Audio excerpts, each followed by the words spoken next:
to the Generational Awakening YouTube channel. Our aim is to encourage, equip, and empower Christian leaders and parents to effectively nurture the next generation to become resilient, lifelong disciples of Jesus. Today, we welcome our special guest, Dave Roberts.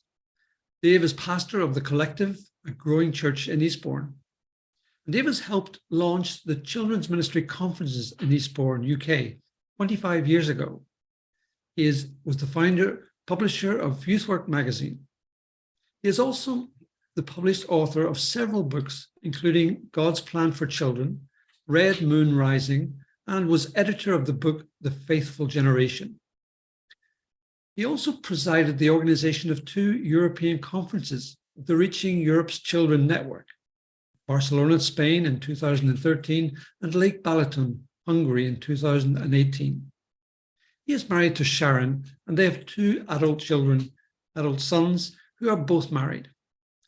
Welcome, Dave, and thank you for joining us today. My pleasure. Well, I've heard you speak about Jesus' radical message for children on several occasions.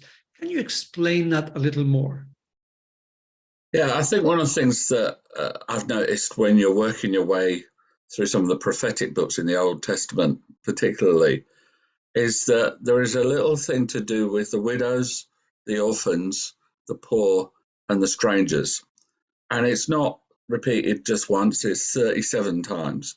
And so it's obviously, and it's tied in with a lot of other teaching on those 4 headings in different contexts elsewhere in the scripture. So they're obviously important to God. He's emphasized them to the prophets, particularly to Isaiah. And so you then approach children's participation in the 4 Gospels and ask, what does the previous material say to us about how Jesus is with children?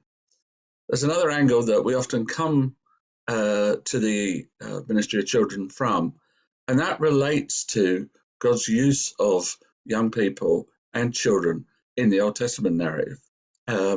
Samuel speaking the truth to Eli about the corruption that was coming through his sons. And, you know, they estimate that Samuel's age was probably somewhere between 7 and 12. And so a very powerful thing for him to be doing in that context. The Apostle Paul admonishes Timothy to not let people talk down to him because he's young. Various Old Testament figures are told that their youth doesn't matter. Joshua and 1 or 2 of the others. David, the youngest of the family. Mary, in her teens somewhere, the mother of Jesus. And so there is this pattern of children playing a significant role in the unfolding of the salvation story. So then you come to Jesus and you say to yourself, how does this actually work out? These young people have been used in the Old Testament telling of the story. How are they going to be used now?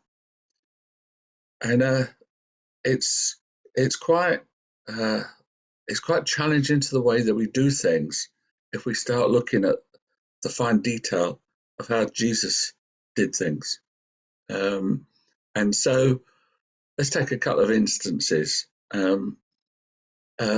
For instance, he said that when the children welcomed him, welcomed other people, it was as if they were welcoming him. And there's an inference there that they were his envoys or his ambassadors. And in the Hebrew mindset, an envoy or an ambassador was allowed to speak with significant authority on behalf of the king. Now, what would have been challenging about that was that in the Greek and Roman worldview and the pagan worldview that the gospel would have encountered, the children would have a marginal role. Quite often that marginality related to the father having the final decision about whether a child lived, the father, and to a degree the mother, owning the child and controlling every aspect of what the child did. A general understanding that the child will spiritually progress, and at 12 you could give the child a little more space to be themselves and all of those kind of things. But that actually in the leadership of the synagogue and all of those things, you weren't really going to be allowed to speak up until you were 12, until you were 30. And so you then see Jesus, one, saying, the children, my envoys, my ambassadors, they have some authority. You have Jesus saying to the disciples when they want the children to not interfere with the adults' business, bring them to me, and then praying for them, which wasn't totally unknown in Jesus's culture, but the disciples were a little bit locked into layers of importance. You see that later when one of them says which is going to be on the right hand, which is going to be on the left, when we're in the kingdom. And Jesus has all throughout his ministry given space to women, children, strangers, the Roman centurion, the Syrophoenician woman. So that would be the strangers, the role of the Samaritan in the parable, rescuing. So Jesus talks about the strangers. He talks about the women mainly by talking to them. In the Jesus culture of the day, it would have been unusual for religiously devout people to talk to women that weren't in their extended family. And so Jesus has this conversation with the Samaritan woman, very unusual. He tells Mary to stay and listen to his teaching and invites Martha, when much of the cultural custom would have been, you men stay in here, ladies, go do some cooking. And so then when you drill that down to children, and you begin to think about some of the other things he said about the first being last and the last being first, and the equality that there was at the table in many of Jesus's stories, you then start looking at the children and you think, who bought the bread for the feeding of 5,000? Who was it that Jesus said would be the envoys, which we've already covered? And there are many instances like that, that Mary, as probably a mid-teen young woman, being the mother of Jesus. And so throughout the narrative there, at one point he says, out of the mouths of babes and infants, God has ordained praise.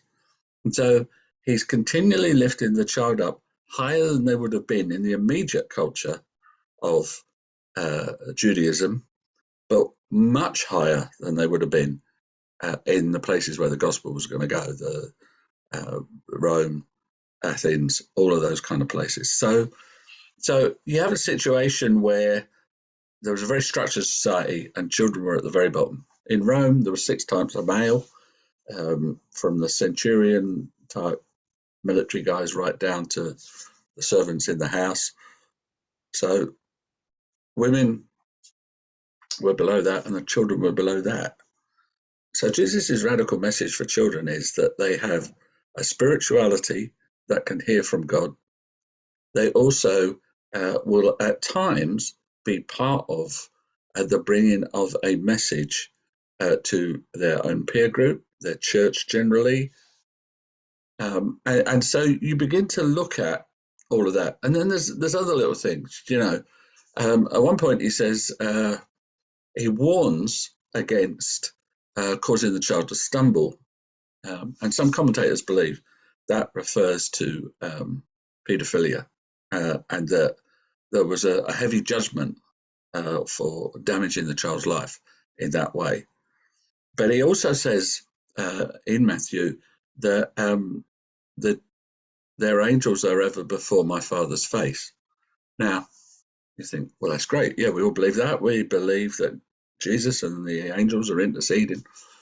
But actually, in the culture of Jesus's day, there was not a strong belief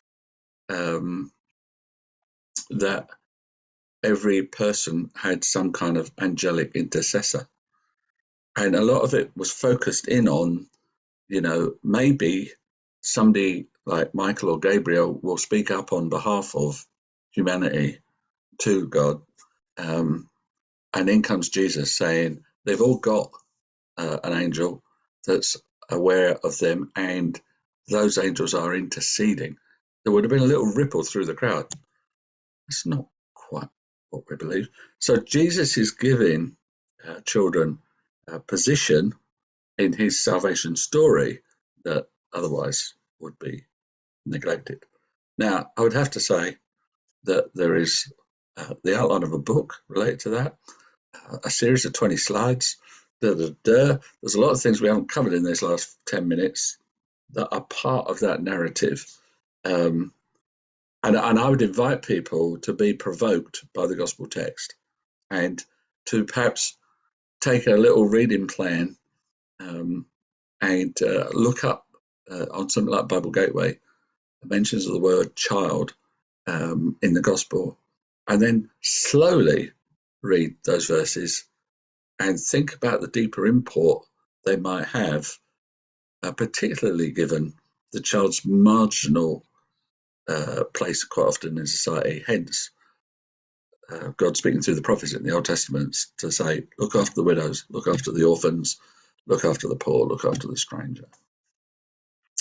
So that's the brief synopsis of where we go with Jesus's radical message for children.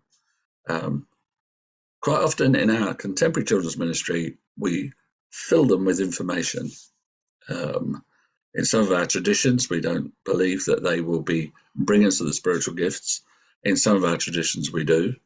But even in those traditions, people are like, can an 8-year-old bring a prophetic word from God?